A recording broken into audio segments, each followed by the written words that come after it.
How's everyone doing? Great. How's the food? How are the conversations? They're very yummy. So team, we're making a couple of adjustments to the agenda just because the day is just looking awesome, isn't it true? Oh, yeah. We need to be outside with nature, and we gotta hang out with nature all the time. So what we're gonna do is we're just gonna finish the last couple of elements, which probably will take us just less than 30 minutes or so. We'll do a quick reflection and we'll go to break. Go to a long break, we'll have our dinner, and then when we come back from dinner for our night session, that's when we'll do mass training. So we'll get what we're doing today. We're just trying to space out to make sure that we're feeling good and we don't feel burned out or anything. Does that work? Is that okay with you? Yes. Excellent. So let's take a deep breath. And give a high five to the person left and right and tell them, give me your DNA. Give me your DNA.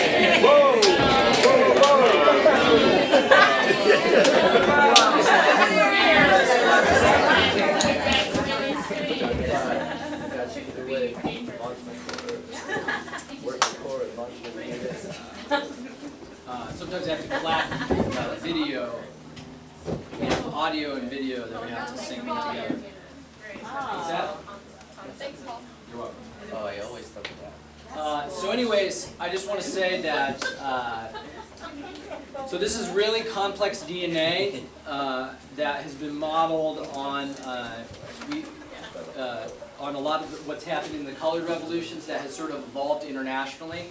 And that's where we found this complexity of DNA. We didn't, but a lot of people have different elements of this in a decentralized organizational structure. Actually, I've been quite impressed of almost that the DreamX students, United We Dream, has some of the most complex DNA of almost any organization that I've ever met. I have like an organizational crush on those guys. I'm like, You're so pretty. Can you go out with me, please?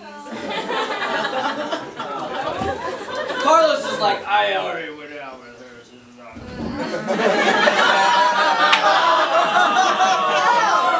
I'm like, oh no. So great. And now he thinks that come back. I got in trouble, man. I'm sorry, Carlos. Okay. Anyway, but this DNA is much bigger, and I want to say this. When I was introduced to this, this is when my mind was totally blown, and Max had a similar experience. At first, it was kind of uncomfortable for me because it was super exciting, but then I'm like, oh, what am I gonna do with this? Like, I have to like stop everything and reorient, and like I just had like a total like it's like I took an LSD trip, you know, and like I have to like reorient. I did not have the same experience. So I think that we want to create a safe structure for you that like it's really complex. The stuff is really complex, and really the goal of this training is for you to have. Basically, it is not to commit to necessarily every element of the model. Okay, that's not it. That's not the goal here, is that we're ideologues of the model. That's not my goal. The model needs to be changed and adapted. But I think you guys can realize that it's going to take a lot of work to do that. Right? It's going to be a lot of work. And you understand the importance of the process. And you're committed to the process. Right? That's what I'm trying to get people to commit to. That's what I want. And that process has to happen in all these different movements. But we're not done going over all the different elements of the DNA. We're going to do that, and then we're going to give you a lot of time. We're giving you a whole break today, and we're not meeting at. Oh, we are meeting after dinner. Yes, it's for the mass training. Okay, so we're giving you a big chunk, and then the next day. Tomorrow, we're going to give you a lot more time also to think about how to use this stuff, okay, how to integrate it so that you're not high when you get back to a regular society that you integrated in your trip. So I want to go over, so first thing, nonviolent discipline. I said that this part of a lot of the front loading in the global justice movement and in the direct action movement or the clamshell alliance model, the momentum model in the United States has some nonviolent discipline. But in the Serbian revolution in Otpor, there was a much more complex sort of training around nonviolence and a lot more front-loaded theory of change. Okay, because a lot of the Clamshell Alliance is front-loading in action, but people don't have very different reasons for occupying Wall Street, right? Some people are there because they just want, a drum circle, and some people are there because they want to win concrete policy changes, and some people are there because they want to change class consciousness for the labor movement. People have very different theories of change. They're all fighting with each other. And because of that, it becomes hard when people are like, let's break a window, everyone fights about, oh, does that fit with my theory of change, right? And in our theory of change, which is to win, what's our theory of change? Active popular support. Active popular support cannot be won in the United States of America using a strategy that includes property destruction or violence. Okay?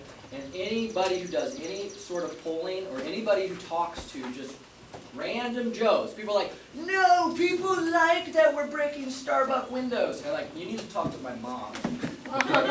You need to talk to my church. You need to talk to just random people at the doors, and you will realize that you are wrong.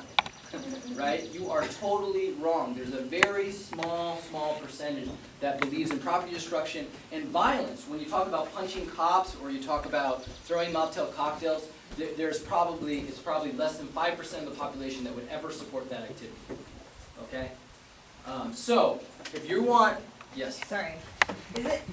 At some point, is it okay to I know that we're talking in the framework of popular support, but also that I think that what we're building as a model is value based at the end of the day, and it's actually yes, all the facts prove that it's ineffective, and yes, you lose popular support and all of these things, but I don't know, is it wrong to just say it's also counter to the values that we're trying to propagate in the world?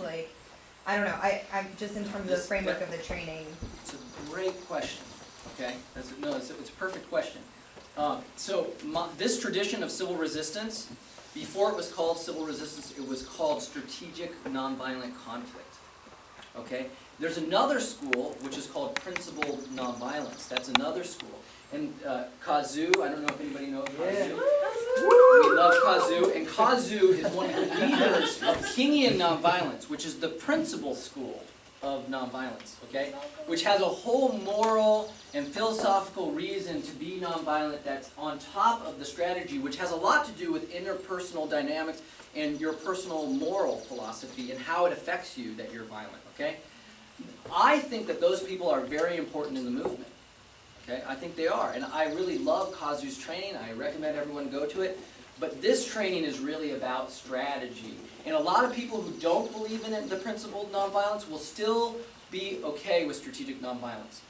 Yeah, I think the reason that Paul expresses these things the way that he does is not because he doesn't share that moral outlook. No, I know. Yeah. I am questioning the way that he's talking. But about but I'm trying to explain the reason that he because I'm talks. confused, not. The reason that folks, especially coming out of the global justice movement and coming out of Occupy, and this even is as old as Gandhi, is that people frame it as you don't have to agree on moral terms. Sure. Because that is a much harder, much longer conversation, and it's a much harder conversation to win, frankly, and to enforce discipline. And so it just becomes kind of naturalized to talk about it in terms of its pragmatic value, because it's easier to convince people that way. And there are going to be people who are going to be part of your movement, and this is a huge thing in India, and Gandhi, he talks about, there are a lot of folks who are we're violent, who commit to nonviolence because they think that it can win. And so it's an easier language for us to use as organizers, but that doesn't mean that we don't share those values. I actually believe in principled nonviolence. My spiritual tradition is I'm a Christian mystic, that basically everyone in that tradition is principledly nonviolent, meaning that I would not defend myself in a violent way if somebody were to attack me. That is personal. But I don't really care if you have that same moral persuasion as I do. But I do care whether or not whether you're in the same action, whether or not you hold nonviolent discipline together, because it screws all of us if you don't. Does that make sense? Okay. So meta-narrative. So there's a lot of people that have studied this and are experts at this that are better at explaining meta-narrative than I am. The Center for Story-Based Strategy is awesome. I really like them. I think they're really good about thinking about meta-narrative. And this is what I want to say about it, is that George Lakoff and Drew Weston and a couple other cognitive scientists study basically the cognitive frames that everyone uses that are kind of commonly held in our culture. And what this has done is, in cognitive psychology, they realize that no matter what you say, people have to absorb it through cognitive frames. That's how, those are the lenses that we all use to absorb information.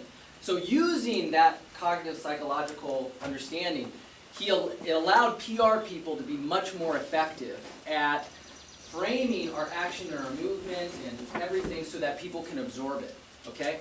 And basically, what the meta-narrative is not the narrative of just the action, it's the narrative of the entire movement, and it's also there's a meta-narrative about the vision of tomorrow, about where our movement's going to go after we win the action or whatever, okay? And that needs to be calibrated not through a countercultural lens of like, you know,